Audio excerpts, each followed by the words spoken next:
operations for improving deep learning-based magnetic resonance image reconstruction using federated learning. Try saying that 10 times fast. Problem statement. So the problem that they're trying to solve here is basically that MRI operations are expensive. One way to mitigate the costs is to not fully sample the images in frequency space. So in order to use these undersampled images, we need to be able to reconstruct what a fully sampled image would be from an undersampled image. So this problem isn't well defined mathematically. I mean, maybe you could do it with the right assumptions, but in this paper, they opt for using federated learning to learn a good function that turns undersampled images into fully sampled images.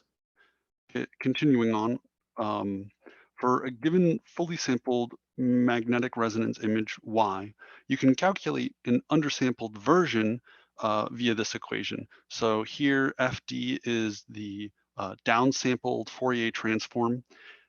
We have some noise vector, and then we take an inverse Fourier transform to obtain X.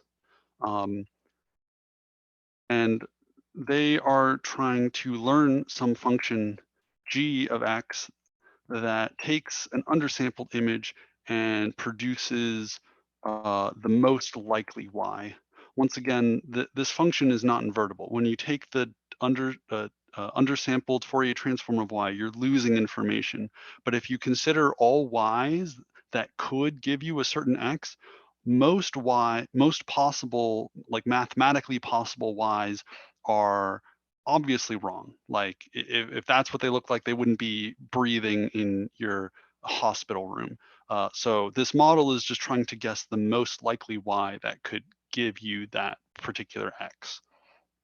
So Sorry, Zach, sorry to interrupt. I guess there's some of the background information. I don't know if you guys have any signal processing background at all. So do you guys know Fourier transform? Anyone knows Fourier transform? I can give maybe a slight overview of what Fourier transforms are. They didn't go into it in the paper, but just qualitatively, I'm sure maybe you guys have seen GIFs on the internet or something where you have some signal and you can decompose it in terms of sines and cosines, for instance, and you can construct a signal in terms of some other signals. And I don't know if they use like in this case, I think they're using like a discrete Fourier transform, but the idea is the same. Yeah.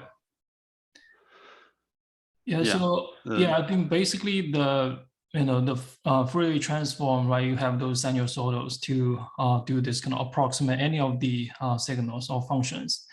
And in order to doing this kind of signal sampling, in order to reconstruct from the frequency domain, right, the Fourier transform in the frequency domain into the time domain, right, the original image or whatever the signal is, you need to have a certain sampling rate, right? You have to follow the Nyquist sampling rate, right? So if you undersample, right, it's not enough sample, then you are not able to get a perfect reconstruction.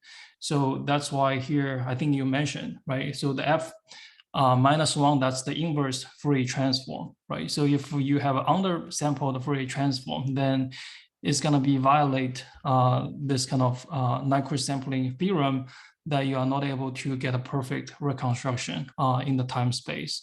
So yeah, so I just want to, because this is, so most of you guys are from the computer science background, maybe you don't have any knowledge about, frequency analysis for a transform. This is just some very basic background to help you understand like what's going on from the signal coming from the frequency space to the time space. Okay. Yeah, Zach, you can continue. Sorry about that. Yeah. Or whoops. Okay, I just pulled that up in case it helps. Let's see. So the method that they do this by, they train a UNet architecture network in a federated context. So for each site K, they have some data set, which is just a set of undersampled image and fully sampled images. They have their own GK, which is their own UNet reconstruction model that takes in X's and tries to guess what the corresponding Y is. And for cross-site modeling, each site additionally considers the encoder half of their encoder-decoder architecture GK, and we call that encoder half EK. And also a domain identifier CK. And this just says whether an encoded image came from site K or not. So this domain identifier takes in encoded images. So this is taking in a feature vector that's obtained from some encoder. So yeah. So for the federated learning based, so this is just federated learning with magnetic resonance images. They take 38 lines, 3 equations, and 1 algorithm in the paper to describe this. Really, it's just fed average with an L1 loss. They call it the reconstruction. So it's just the L1 norm of the reconstructed image and the true image, or minus the true image. And for the federated learning with cross-site modeling, they once again spend 38 lines, 3 equations, and 1 algorithm in the paper. But this is the real meat of the paper. This is the important part. So in this situation, they perform federated learning as before, but they additionally consider some target site that they want to learn, and they share latent features from the target site and other source sites. So at site K, they'll train their identifier on these Z to discriminate the latent features from the target site and latent features from the kth site. So at a micro scale, you'll see that only the latent features are shared across. So for the discriminator, they have this loss, which is basically saying the discriminator is trying to learn to identify these the kth sample as being in the kth site and the target sample as not being from the kth site. And for the encoder, they have the same loss, except it's trying to send, except we don't have this 1 minus that we have in the first one. So the encoder is trying to fool the discriminator and say that the teeth, the latent feature from the target site is also from the kth site. So it's trying to fool the discriminator. I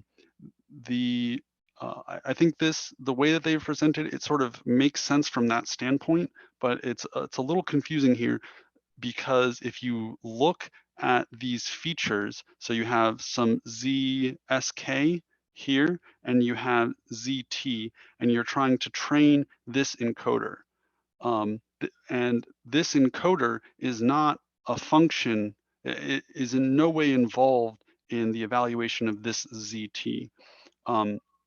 At least on the surface, that's how it seems. Really what's going on, I think, is that this is EK and not E source K. So I think this EK can also be at the target site. So the point is that one of these terms, no matter what, is going to be 0. I just think that the notation here is a little screwy. It's not really, I think that that's what's going on, but at the same time, you'll see in a later example that they don't really, that the target site doesn't use this domain identifier. Anyways, the overall loss is the original L1 norm loss, the reconstruction loss, plus these 2 adversarial loss terms. So from a macro scale, here we can see more the big picture. So we have the normal federated learning, and then we also have this sharing of features. And notice that the target site is sort of sharing its features with each of the other K sites. So yeah, I think, yeah. Moving on.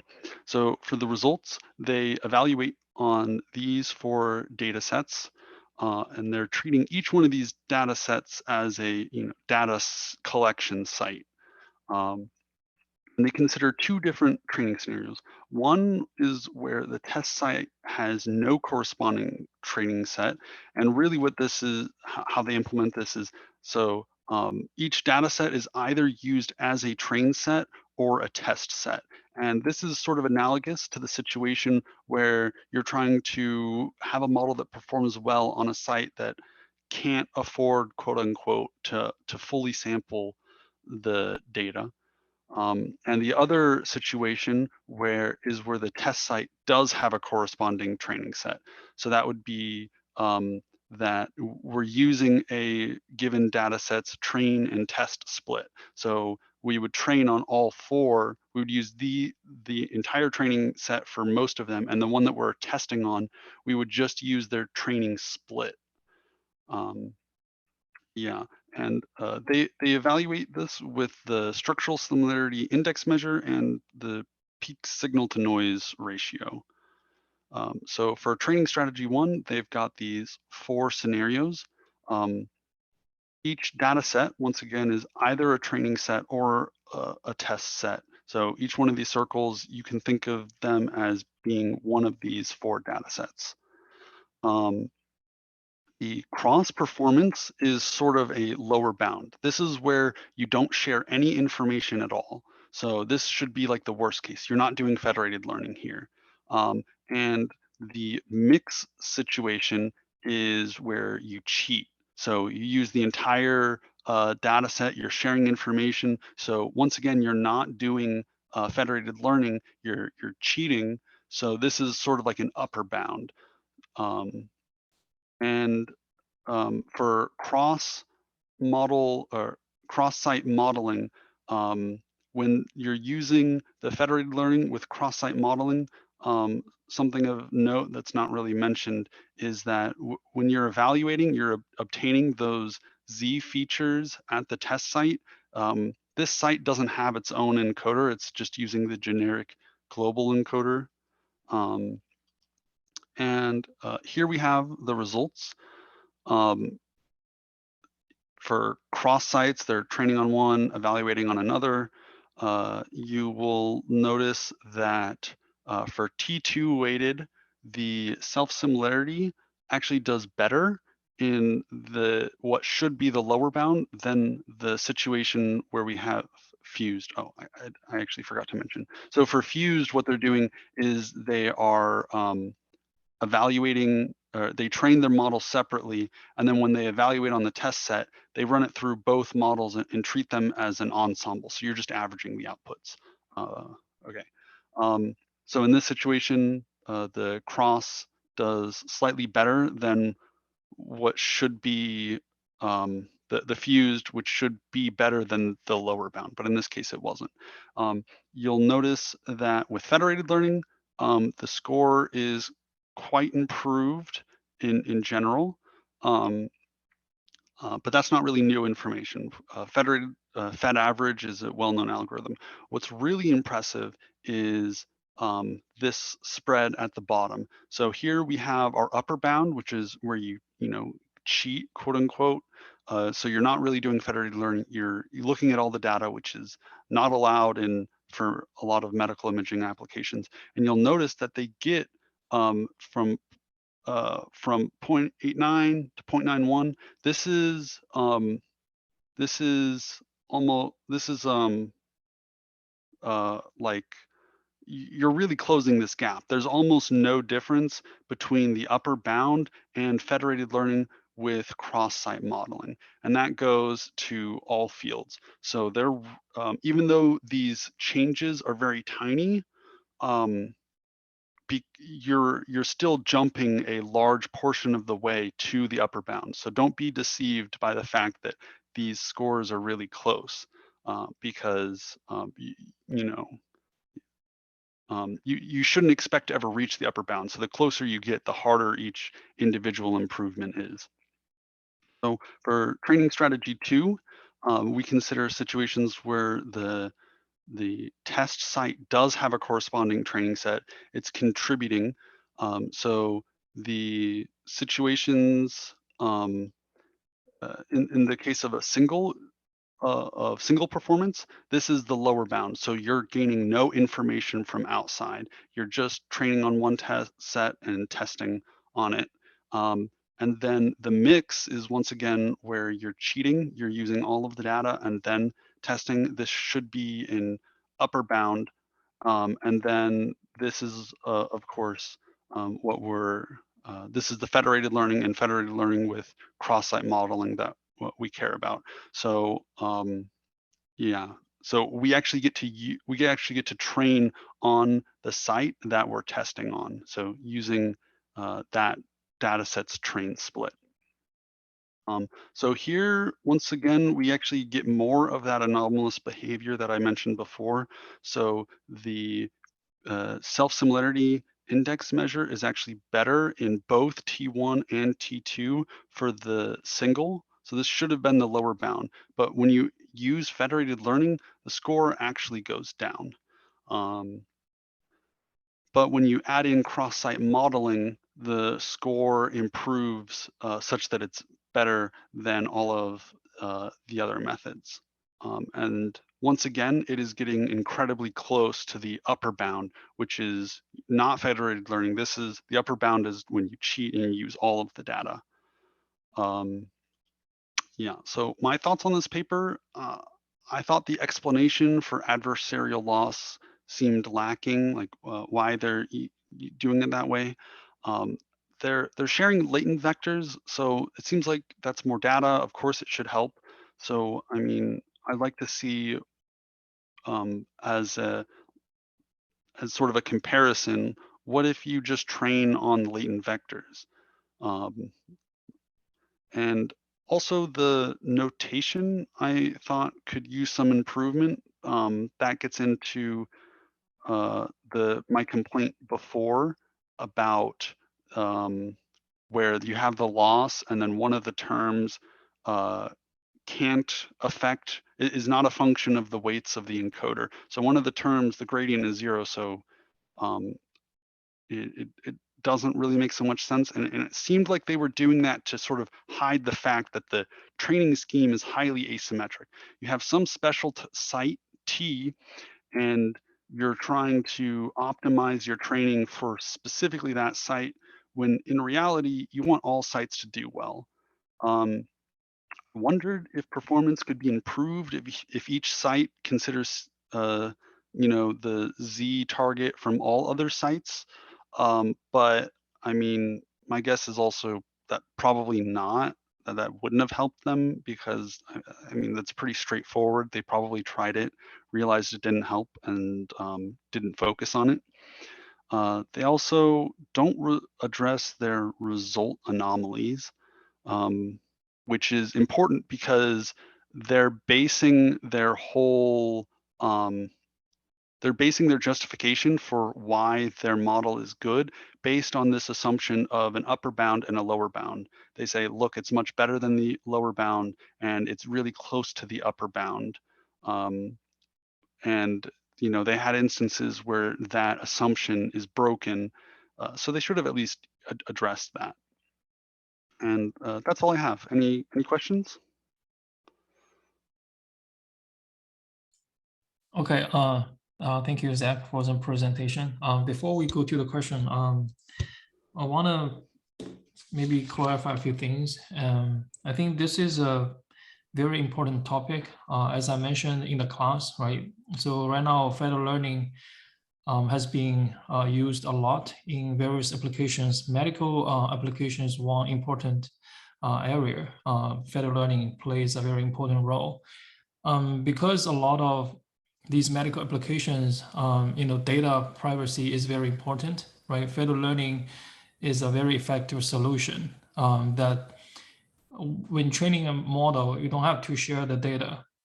So the way the federated learning works is each of the local client. So here you can consider each hospital, right? Maybe one site is a client, right? So they have their own data and they have the a model for this application. They are doing image reconstruction, maybe using the UNet. So each of the local client or site can using their own data to train the model and just share the model parameters or weights to the central server or cloud. And the central cloud will just take all these different model updates for different clients or sites and do the aggregation. So in their paper, they are using the widely used the simple fed average, right? So basically just take all these different model updates and do the average or weighted average. So I mean, weighted average can be, consider how many data points you contribute. Let's say client A has maybe, depending on the ratio, right? Let's have 10 clients, right? The client A has 20% of the data. So then we'll assign some of the weights accordingly, according to the data contribution to this model. If you have one client has less amount of data for the training the local model, then we'll assign a less weight, right? Because the model is trained with less data. So we want to assign a less weight to that. So basically this kind of after the weighted average, then the server will send these updated global model back to the local client and do this kind of iterative federated training round. Okay, so that's the federated learning. And since this task is doing image reconstruction, so there's two metrics has been used. One is SSIM, the other is PSNR. So PSNR, I guess you guys are very familiar with. Basically, if you do any image restoration, like a denoising, deblurring, or super resolution, etc. PSNR is basically measure the pixel values between your predicted or recovered image as a ground truth, right? It's closely like a mean square error, like how close is your pixel intensity as compared to the ground truth. But the problem with PSNR is that I can have a totally different, because it's only consider the pixel intensity, right? Doesn't consider like the structure, the shape of the content, right? I can essentially have a very different shape object, but with the overall, the pixel intensity gonna be the same as the original image. So we need to have additional sort of measure to see how closely the structure, the recovered image as compared to the original one. So that's the SSIM structure similarity. Basically just measure the structure of the image to make sure they are also close to the original one. So you will often see for this kind of low-level image restoration task, SSIM and the PSNR are the two commonly used metrics for evaluation. So you cannot just using one. So those two are often used together to measure the performance. So SSIM is a scalar value between 0 and 1. One close to 1 means you're identical to the original one. So PSNR is the higher the better. Okay. So I think this paper, there's a lot of settings, which I'm sure some of you may not familiar with or get confused right now.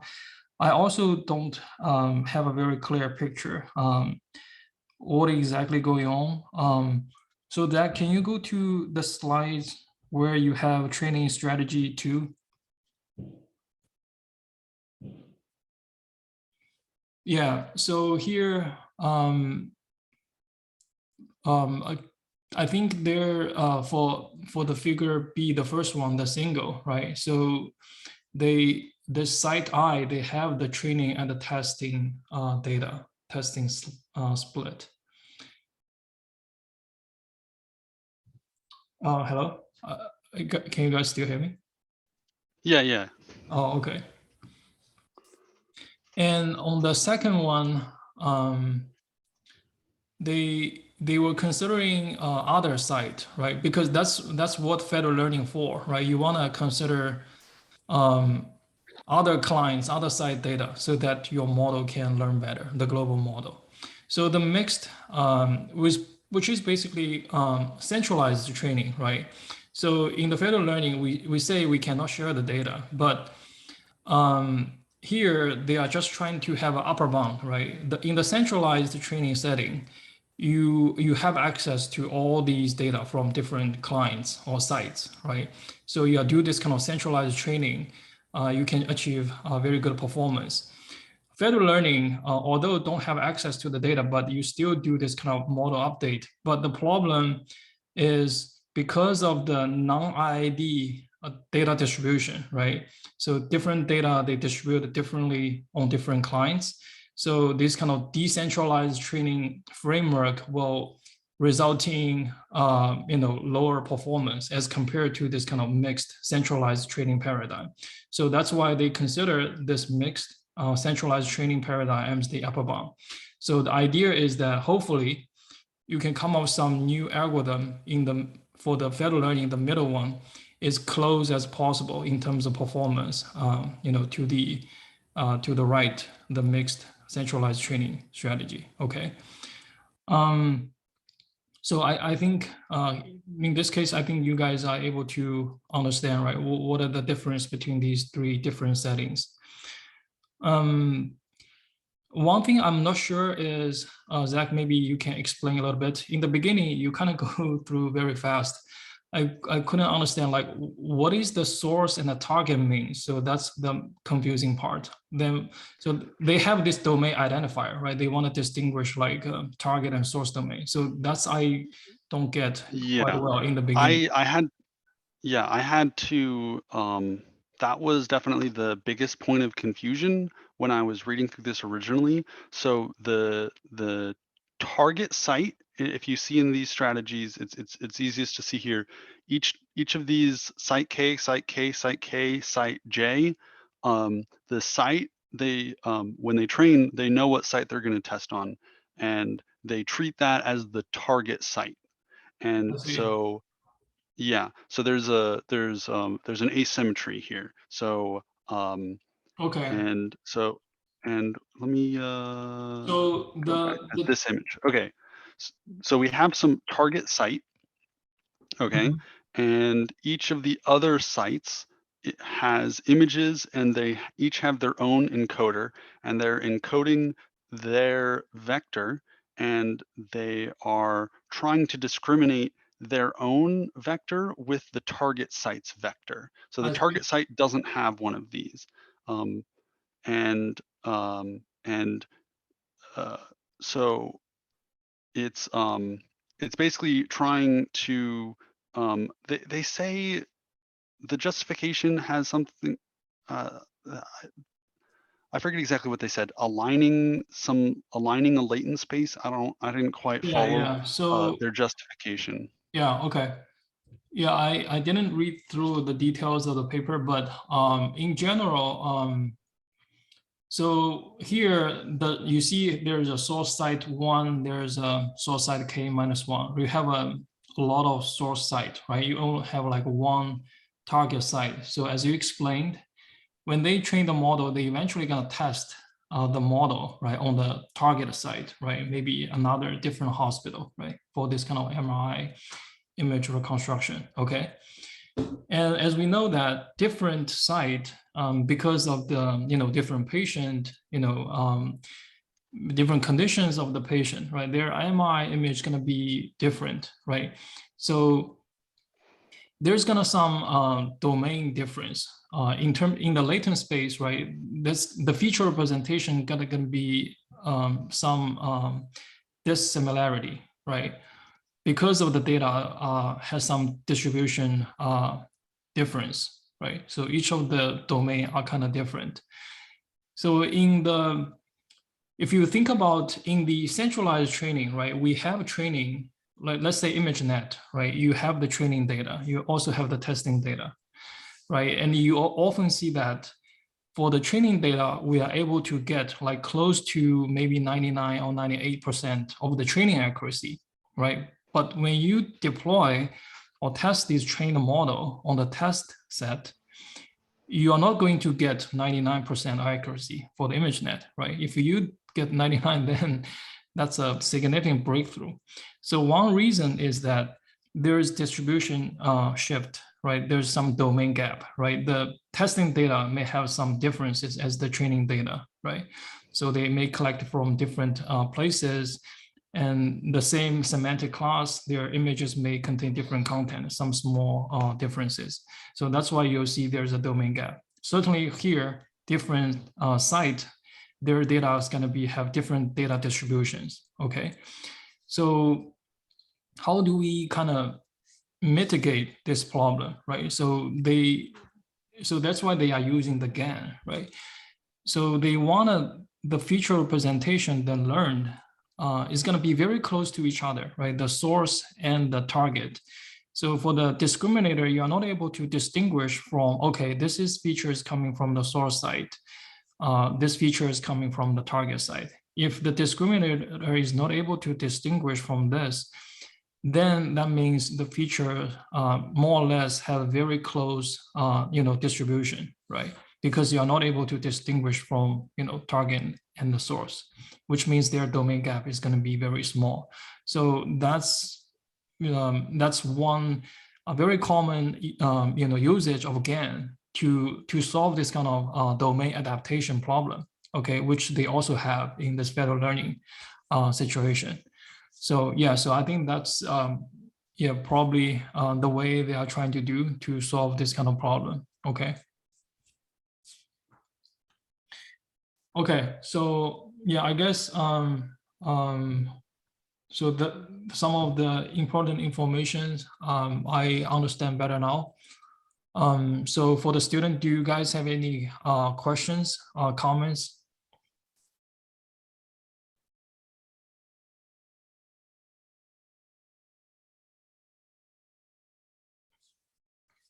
Anyone? Just you're like, first listen to the presentation. Any questions about the overall problem statement, their methodology and evaluation?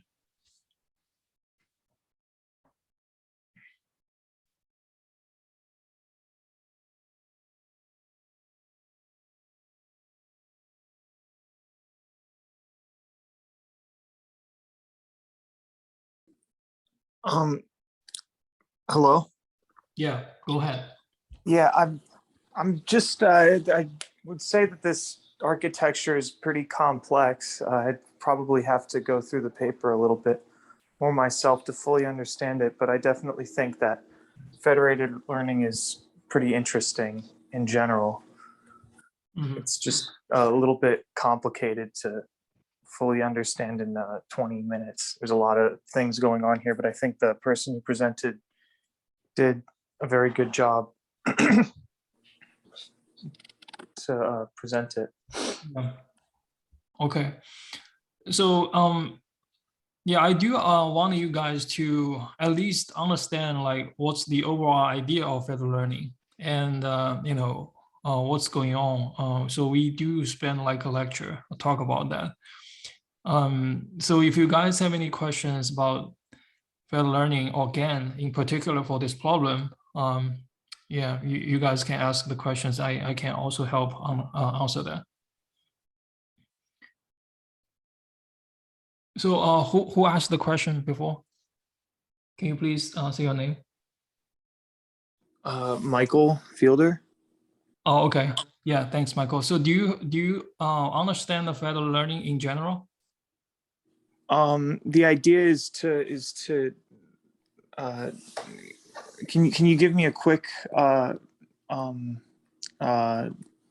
synopsis or just help me jog my memory? Okay, I think I can do that. Here, Sure. if you look at what we have on what I'm sharing on the screen. So basically, each one of these blocks at the bottom is a data site.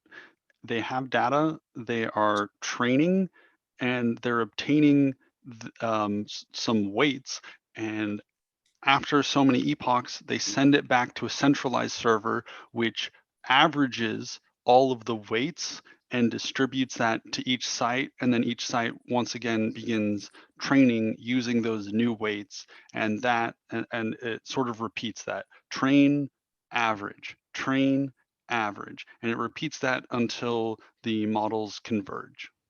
Got it. Okay, so I was okay. That's what I thought it was. So it's the idea is to use like edge computing devices or like a multitude of different devices to train in different locations so that you can send it to like a centralized server, right? Is kind of the idea overview of federated learning, to like leverage a lot of different devices to perform one specific task. Yeah, so it's not so much about the compute performance, it's more so about the data availability. So you can't just share everyone's medical information. There's laws against that. But each site can use their own data and encode that information in the weights, and that's technically legal. So we do that. Got it. Okay. Okay, thank you. That clears it up. But I'm sure you do get some computation. You could leverage also the computational benefit of having like multiple different devices in different locations doing it, correct? Or is that just a completely separate problem from federated learning? I think that you could do that. That's not the reason why most people do something like that. For them, I think the main reason is just there's an abundance of compute. If someone really wants a lot of compute, usually they just rent out a big server. But yeah, in theory, federated learning can also be used for the computational benefits. Okay. Thank you. But that makes sense. That makes sense. I understand it now. Yeah. Yeah, especially for the computing aspect. So as we mentioned, there's a like cross-device federated learning as cross-silo federated learning. So for the cross, I think here they were doing cross-silo, which means you don't have a lot of clients. Each of the clients gonna be very trustworthy, and they're gonna participate in the federated training, and they have decent number of data and then compute. But for the other setting, this cross device, which involving millions of clients, like the mobile user, like we have our cell phone, right? I make an example of text prediction, right? So the Google or Swift, those kind of app, they leverage these millions of users data and take advantage of the users' edge computing, right, the cell phone, to train the local model and help them to get a very good, more generalized global model to do the like text prediction or whatever, and also can be used to customize, personalize federated learning model. So yeah, definitely for this kind of cross-device federated learning, there's an advantage of leveraging or harvest this kind of huge amount of client compute. Yeah, and if you think about in our daily life, even a smart home, right? So now we're using a lot of smart device, right? You have iRobot, right? Those smart vacuum. You have Google Nest. You also maybe have other smart devices installed at your home, right? So more or less they have some computing power on those devices. So, so you want to leverage those compute and some of the data generated on the edge. And so the cloud can, process or scale up, very largely, right? Maybe billions of users. Yeah. Okay. Okay. Any other questions, since we have still have a lot of time?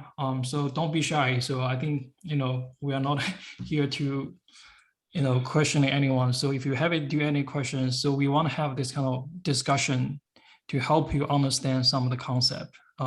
Maybe you didn't quite get it in the lecture or maybe other presentations. Okay. Any other questions?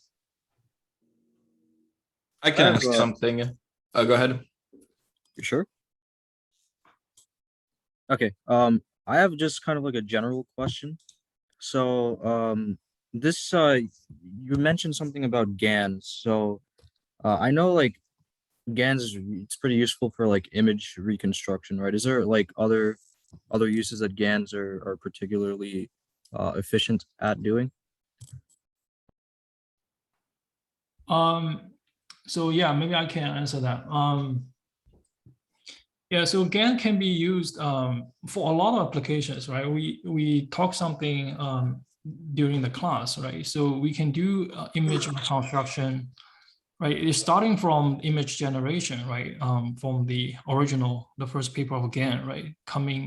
Starting with some random noise, you are able to generate a very realistic image, right? So that's, the generator is responsible for generating something meaningful, like an image. And the discriminator is trying to, distinguish if this is a real or fake image, right? So once this kind of two-player games do this kind of min-max game training, and the generator is able to generate very realistic image. And it can also be used to do, for example, medical image. One very common task is to do the semantic segmentation, right? So in this case, the generator is not trained to generate some image, a medical image. Rather, it is trained to generate a segmentation mask, right? Just like you're doing the second assignment, right? Generate those predictions for each of the label. Yeah. And the discriminator will just to tell, okay, is this the real segmentation map or this is a fake one, right? The real means you have the ground truth segmentation. So you want to compare with that. So this is another very typical application, again, can be used for. Another thing is the domain adaptation, like I mentioned, right? So you want to, I'll give you another very easy example you can understand, okay? So because, deep learning is very data hungry, we know that to train a very robust model, you need a lot of data, labeled training data, right? And labeling the data have a very expensive cost, right? The label and the time. So a lot of applications, for example, semantic segmentation, people using game engine, like a GTA 5, those game. So they can using some rendering engine, right, to generate a scene, right? This is a car, this is a building, this is the road, this is some stop sign, and the corresponding label is going to be generated automatically because of the gaming engine, right? They have to simulate this different object and place that in a specific scene. So the corresponding segmentation map is going to be already generated simultaneously. Okay, you have an image, you have the corresponding label. So essentially you can using this kind of game engine to simulate, whatever amount of the training data you want, right, for your application, say segmentation.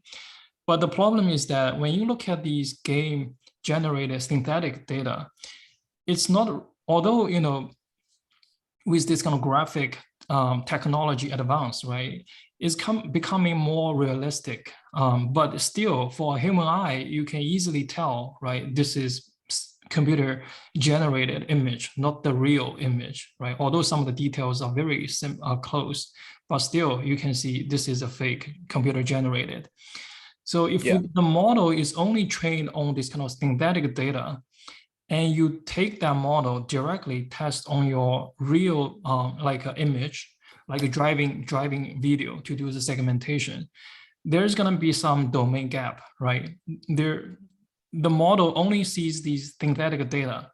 The distribution is going to be a little bit different than the distribution of the real images, right? In the real image, we have a lot of like noise coming from the sensor, right? And also some of the illumination, lighting condition changes, right? That also contribute to a different data distribution, right? If the model is trained on this synthetic data and directly test on the real data, then it won't perform well, right? Because the data distribution or the feature distribution kind of shift a little bit, differ a little Right. bit as the training data.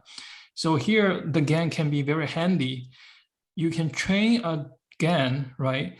The discriminator will tell, like, is this data coming from the synthetic domain or this is the real domain, right? If you train the GAN, and eventually the discriminator is not able to tell, the synthetic data, if this is a synthetic data or real data, which means the feature between these two domains are become very close to each other. Then, this kind of model applied to the real data can be, won't suffer a lot of the, performance drop. So that's another very useful, application of using GAN, which I think they use here, right, for this kind of target and source, because of the data distribution are going to be very different from different sites. Okay, so that's some of the very useful applications. Yeah. Yeah, thank you. Yeah, that was a great explanation. I appreciate that. Because like, it's been a while since like I've looked at like the GAN material, so it was like I just wanted sort of a recap, but now I kind of understand pretty well what kind of applications. Yeah, so I think before I was going to give you guys the third assignment for using GAN to do image generation. So I think if you guys do that assignment, then you will have very hands-on experience using the GAN, training the GAN, understand like how these two different players works. But yeah, for the time being, right. So we didn't do that. But I guess you guys, if you now still GAN is very popular.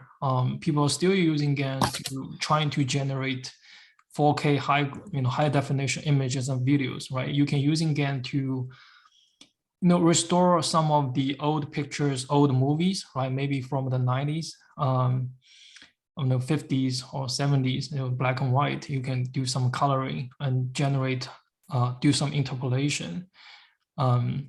So yeah, I think in this field, people are still working and trying to push the performance. Okay. Thank you, Professor. Yeah, no problem. Any other questions?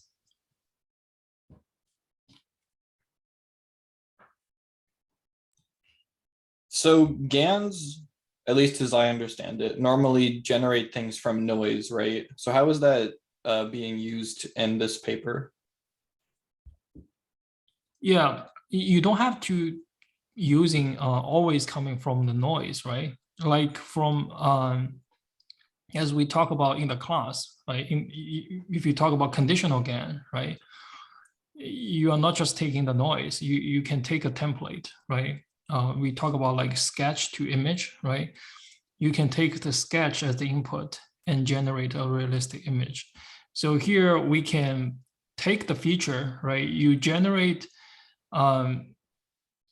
so the GAN can be, let's still any of the network, right? Let's say just a CNN feature, feature extractor, right? So the generator can generate as a CNN feature extractor to get some features from an image, right? And the discriminator can take that.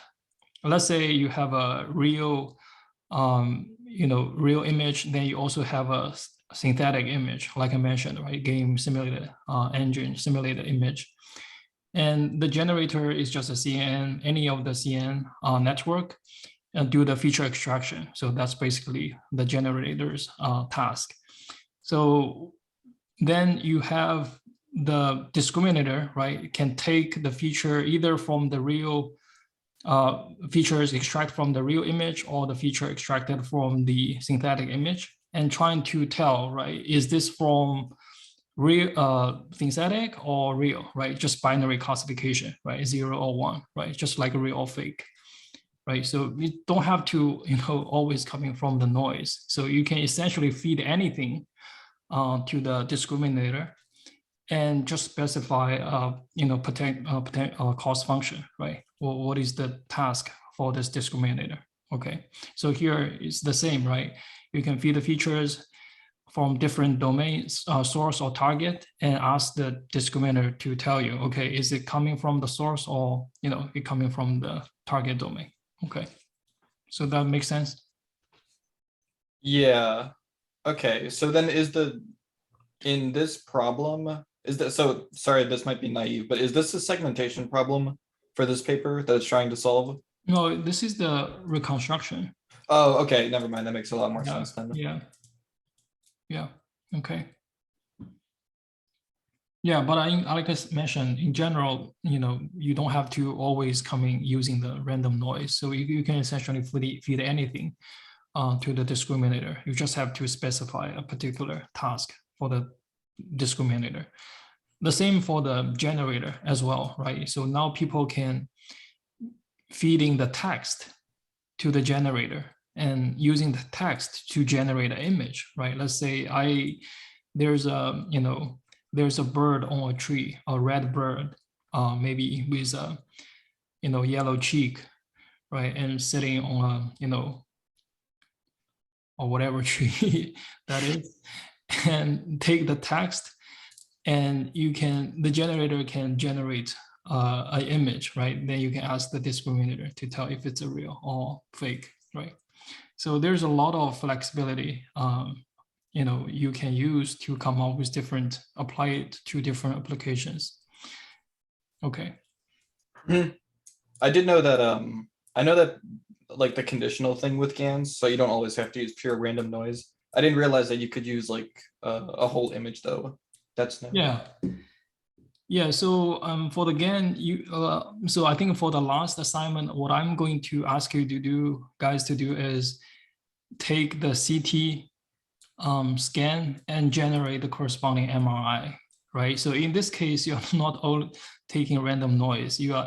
The generator is actually taking a real image, which is a CT scan, but the task is to generate a real corresponding MRI scan, right? So the discriminator the job is to tell, okay, if this the MRI is like the ground truth or not, right? So this is essentially like from image to image, right?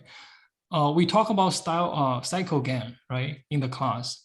That's from image to image, right? Remember the horse to zebra example I talk about, right? So you can take a horse, then go through the cycle GAN to go from to zebra. Then you can coming from zebra go back to horse, right? So there's a lot of flexibility here. Okay. So yeah, thank you. Yeah, GAN is a very interesting topic. You can make it, have many imaginations, right? What kind of task you want to do. It can actually have a lot of very interesting, cool applications. You just have to specify something, input and output for the network, these two players. And, then you train it and you can maybe accomplish what you want. Okay. Okay, great. Any other questions?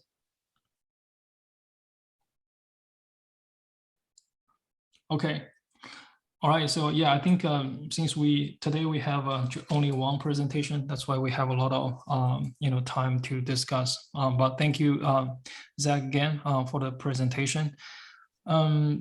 Next, do you guys have any question about the assignment? So the assignment 2 is due April 15. So I would encourage you to submit as soon as possible so you can focus on your time to prepare for the final project. So have you guys starting to sign up for the selecting your presentation date? I have those sign up sheet. So if you haven't done so, please go to that Google Sheet to sign up. So the final project gonna be very simple. Since you already do this kind of paper presentation, right? Have very detailed. Your final presentation is gonna be like a condensed because we don't have much time. So each one will have like 10 minutes.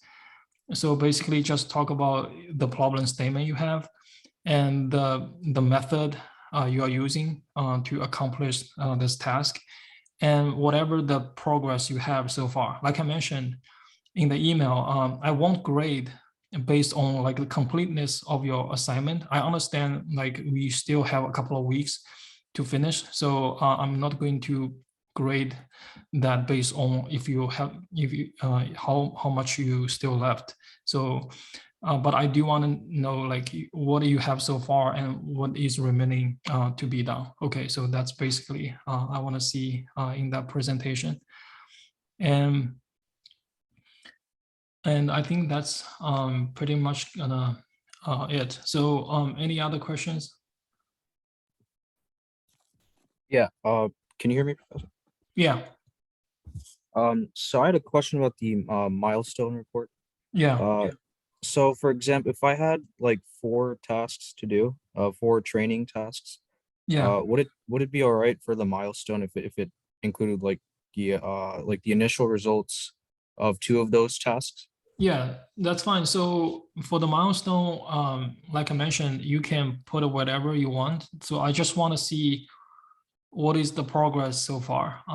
Just that we've been Yeah, doing something. you right? can even put some question in there.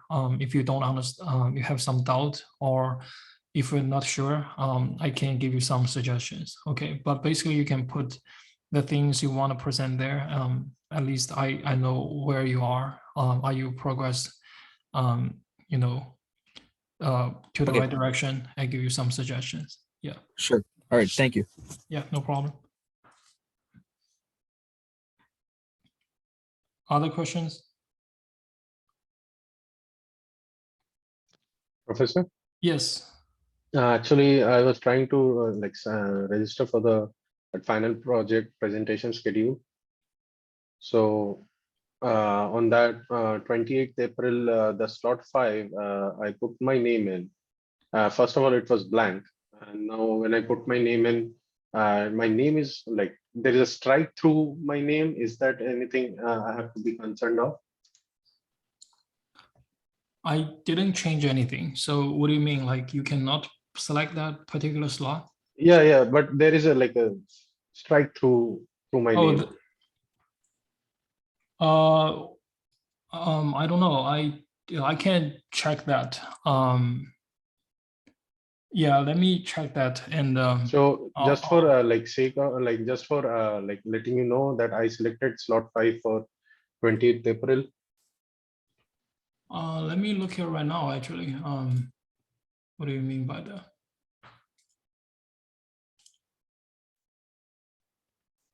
Oh, this one?